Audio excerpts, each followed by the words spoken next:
Yeah, let's get into the Cavs, who are off to a 4-0 start. But first, get ready to tackle NFL action with FanDuel, America's #1 sportsbook, which also has all the bets you can ever dream up for the NBA, Major League Baseball, hockey, you name it. You can find it on FanDuel. And right now, new customers can bet $5 and get a $150 bonus bet if that first $5 bet wins. The FanDuel Sportsbook gives you everything you need to place live bets on the NFL, NBA, Major League Baseball, all in one place. So when you get a hunch in the middle of the game, you can check out the latest stats, view live play-by-play, and so much more on the same page where you place your bets. Just visit FanDuel.com/UCSS to join today. Never waste a hunch and make every moment more with FanDuel, an official sportsbook partner of the NFL.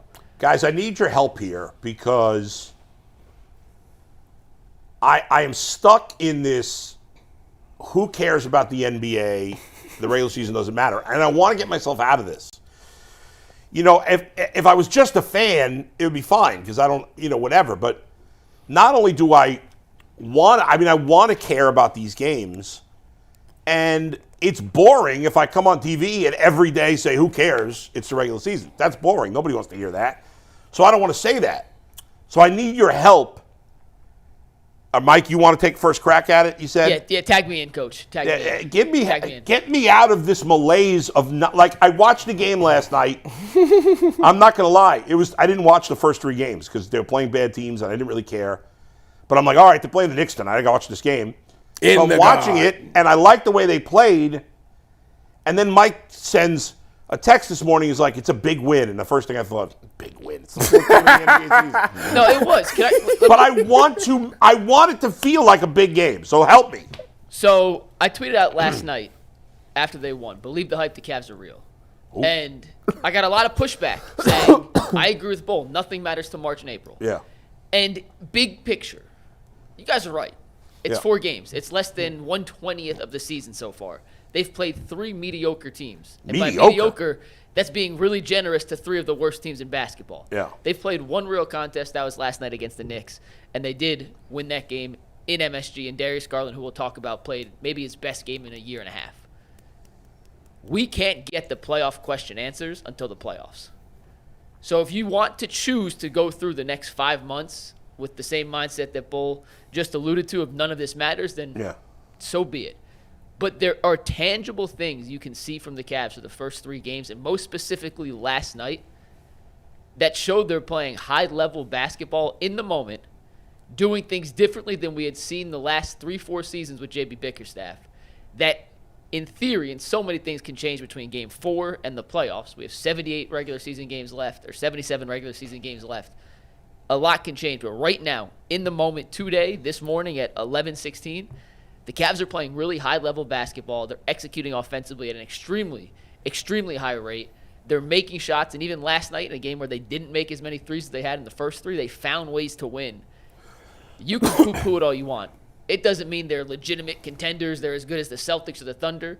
But we're seeing things that we had not seen from this team in years past that should make watching the regular season exciting. Well, like what specifically? Say it again? What specifically are we seeing that you say, hey, or G, why don't you go? What specifically? Can I show you one thing and then I'll let you go? Basically said that didn't persuade him none. Can I show you one thing real quick? I feel like that was a politician's answer right there. Can I show you one thing real quick if you're looking for it? So, Jason and I are doing a Cavs show tonight at 6:30. We're going to break down some of Darius Garland. Jason going to be on it? Jason is on it. Ooh. This is the very first. It's going to be in tag board, so it's small. This is the very first play they ran for the game yesterday. It's a little screen-the-screener from Garland. Garland ends up reading the defense, getting into the paint, making a floater. I tried to kind of diagram it for you guys. I don't know if it'll take full.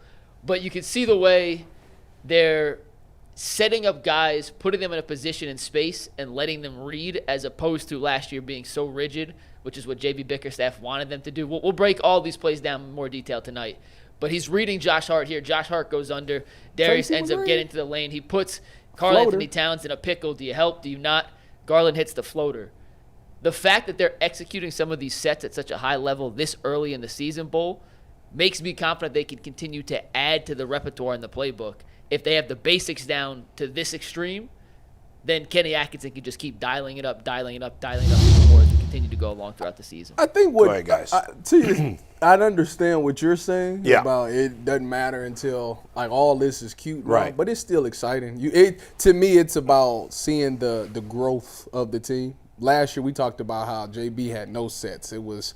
They just sat there and it was just Donovan do his thing. Mm-hmm. Now, I'll give you granted, when the playoffs come, it better still be that stuff we see right there, which we won't know. But in hindsight right now, thinking about it, it is exciting to see everybody start to get involved. I think everybody had double digits, except for Dean Wade. I think he had like 1 point. He was like, He was terrible five. last night. Very But good everybody else, Ty Jerome your first back core four Yeah. had double digits and they look good. The only negative thing that I could think of that happened in that game was the Josh Hart was killing them on the boards, and he looked like he just had a ton of effort. What I did like is they went down in this game, and I was thinking to myself, they might lose this game. Like, the guarding is still too much for them. And the fact that they came back and, Evan was in the paint banging and he was getting points off. He had a couple little post moves in the paint and DG went crazy. Like, those are guys that you're going to count on. And for them to do it in Madison Square Garden, to me, is what held weight. And I want you to apologize because you sat there and you just disrespected that man last year. And I can't be mad at you. Talking for about doing DG? it. Yeah, I can't be mad at you. I'll address that. By the way, that Look, before you do, I seen him last night, G. before you address it, I'll address that. that play that Mike just showed. Last year, he's not taking that shot. No, he's not at all. So that was good to see. Big Go ahead. No, he would have passed it up. He'd Yeah. have passed it. He to might not have even driven. Nah, to the paint. he's had some turnovers. He still got to clean that up. Yeah. But the confidence that he played with, I mean, he was going to the hole. He shot. I think he made like 5 threes last night. It looked like he had his joy back in playing basketball. He was aggressive. He was assertive. He wasn't looking to try to pass the ball. He thought to himself, I am the answer. I can get the bucket. And we haven't seen him have that confidence in like 2 years. So if he going to play like that and everybody else is going to continue to progress like that, because the thing is, Donovan gave you a soft 25, but we know Donovan can do whatever he wants whenever he wants. It was the rest of them. It was Jarrett Allen. It was Evan. It was DG. And to see them have a performance like they did, it was inspiring to me. Now, the only thing, Mitchell Robinson didn't play, and that he's a big factor. So, just want to throw that out there. Yeah. All right, G. What do you got on? So yeah, it's multiple. I got your tweet if you wanted to. Do you want to start with that? It's multiple fronts we're going to get to. First of all, they still didn't convince you why you should care, right? So as I try to, everybody should work on their mental health. Everybody should be. So I was talking to some professionals, and I used to I've been having a big problem with having depression from nostalgia, and so what I found is that as we talking to different people, we over romanticize things that we had in our past. Like, I would look at different pictures and I would get caught in the past thinking how great that was. In reality, I've just whitewashed all the bad things because I'm not living today. And it's a problem as you get older and you become, more professional and you got a family and life seems to come at you fast. And so what happens is you aren't creating new memories. You're not creating new events. You're not creating those same things. Just like when you was in elementary school or high school, right? You was hanging out and you like, man, summer break used to be 45 years long. Actually, it was 3 weeks. Why did Christmases or why did holidays seem so much better?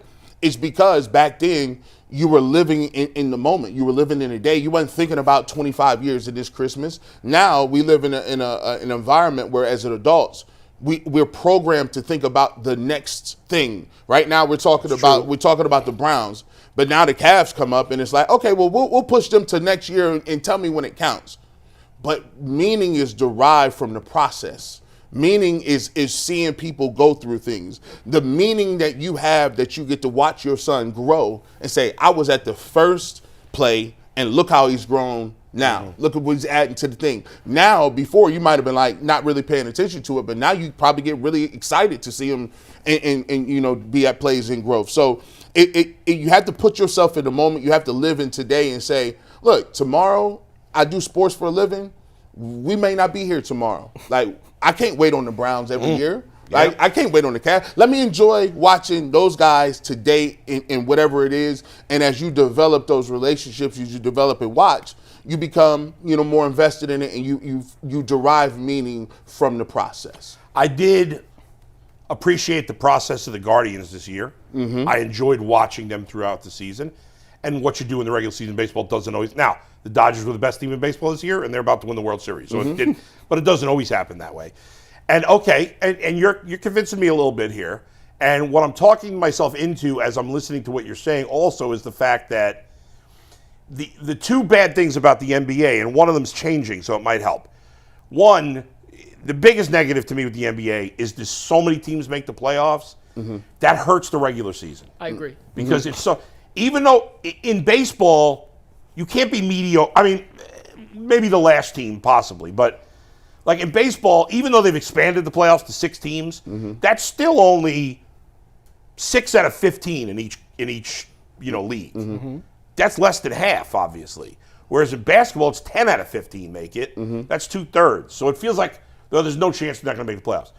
On the other hand, the one thing that's getting better about the NBA, to me, the only thing that's getting better about the NBA is it's because there's more parity now than there's ever been, I think. Yes. And more, it used to be like for a while until somewhat recently, they were like when the Warriors were playing, it was like the only team that could beat them is the Cavs because you got LeBron. That's it. Yeah. And when they played the Heat, well, it was whatever. It's like it felt like most of those years there was only 2 or 3 teams that could win championships. Isn't Boston like that now? I don't think so. Maybe I'm wrong, and I don't know the NBA. I don't think Boston is. You don't think, Mike? I mean, they're in their own tier this year, but I don't think it's the same tier like the KD Warriors were, where it was Impossible. Yeah. And so it feels a little more open, and so I'm going to try to get into. But the problem is, next year for the Guardians, I won't be able to appreciate the ride quite as much because the expectations are higher. Part of the reason the ride for the Guardians this year was so good is because we had no expectations for the team. But this is now the 3rd year in a row that the Cavs' expectations are at least pretty good, although they have a new coach, and that gives you. And ultimately, you mentioned the big four. The core four. Donovan Mitchell and Josh Allen. Yeah. That'd be nice. Yeah, Jarrett Allen. Like, I'm not worried about them. Those guys. We know what they are. Yes. Like they are what they are. What can take the Cavs from being a pretty good team to being a legit contender is how high of a ceiling, how high of a ceiling do Darius Garland and Evan Mobley have. It's all about those two guys. Agreed. And obviously they've gotten both off to a very good start. Well, then you should be motivated because. I'm talking myself. You should be motivated because even with a DG who didn't love basketball and an Evan Mobley who people thought was soft at times. Yeah. The way that they're playing now, if they get this performance and Donovan and Jarrett's going to show up, right? then they should be able to bang with anybody. Well, I don't know. I guess I don't know that Jarrett's going to show up in the playoffs because he hasn't. But yes, he did, didn't he? He played well till he got hurt. Yeah. He got hurt. That's what happened. Now let's address the Darius Garland situation. Yeah, please, let's get to this. Man. Let's do it. Do you want your tweet? I'm going to call for it here in a second. Gotcha. Because my knee, 32 points. Now here's my knees. Here's what I need because I see this a lot, right? Yeah. And I think a lot of people, because I told you I was going to keep the receipts. A lot of people don't understand this, right? I think that where we've gone with the debate culture is the fact that we have to, when you say something, it means that you've dug in and took a stance on something, and you are never allowed to then say, "Oh, well, I got new information." Yeah, that's baloney. You can do that, but everybody gonna remind you what you said. But that's great. Like, here's the thing: if I'm sitting here telling the truth about a player, right? And I'm saying, this guy, hey, listen, it ain't getting it done. Whatever words that I use, I was right? about to say it was a little harsh. It's a little harsher, right? My thing is, I don't want him to fail. Like this is the thing. Like, I'm from Cleveland. We cover these teams. I would love to come on here and tell you that he got 50 points and was dominant as the best point guard in the league. But if he's not doing that, I'm not going to say that, right? So here's my thing. You fans have to get to a point, and if you do this, you'll be a much happier sports fan wherever you are. Give yourself some grace and opportunity to say, you know what? He's playing well this year. Okay. And see how easy that is? They don't take more taxes out. I don't get publicly flogged in the middle of the town square because that Darius Garland is playing today. You all have the latitude to say, listen, last year he was not playing well, but I watched the game today and he sure as heck was balling. Can I ask you a question? Sure you can. Okay, so let's figuratively speaking. Mm-hmm. Let's say Deshaun came out this year and was unbelievable.